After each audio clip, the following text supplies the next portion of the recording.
Basically, there's 1,000 ways to do it, but basically you've got a disagreement between two people or parties or whatever it is that over an issue, and it needs to be resolved. And the conflict comes with the fact that both have opinions. One may be right, both may be right, or both may be wrong. I don't know, but they have an issue, they have a disagreement, whether it's between you and somebody, two other people. A lot of times a pastor, I become the mediator more than the individual sometimes. But whatever it is, you've got a disagreement that's producing a conflict or a division or a disunity. And if you don't deal with it, you're going to have some very, very serious problems pretty quickly.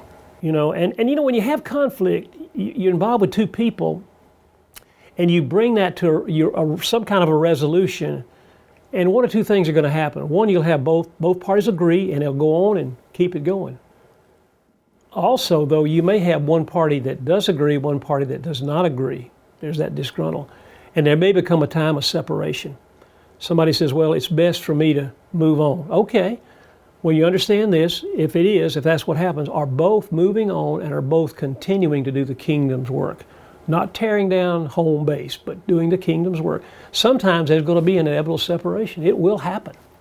You don't like it, you don't want it to be, you don't want it to happen there, but are they advancing God's kingdom? Are they going somewhere? Because you want to make sure there's no bitterness. And I've had to deal with people that I said, well, now let's talk about something here. I don't want you to develop a root of bitterness. Can you look at that person? And even though you may not agree with the situation, you're willing to say, I'm open to what God teaches me, but I want the best for this place, the church. If I've got to move on, I want the best, and I want to go where I'm going, and I don't want to be bashing home base. I want to go there and continue to go to the kingdom because I want to have a teachable spirit. And we all have to learn.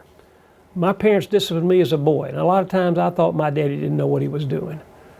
And then one day I had some children of my own, and I realized, I said, my daddy really knew a whole lot more than I thought he did. So, you know, we need those things, but it's going to happen sometimes. I guess that's say you go at conflict intentionally and you do it appropriately. You do it with the whole matter that you restore. Because the Bible says if we find a brother who's in fault, we don't go beat him up with a stick. We go to him in a loving way, we confront him, and everything we do as we walk through that process of Matthew 18 points out in church discipline or whatever, we're doing it because we want to restore him. We want to bring him back. We want to make sure he restores in the faith. Now, he may leave where you are, but you want to make sure he leaves with a spirit of saying, okay, I may not agree, but I'm open, I understand, and you know, I'm willing to be taught.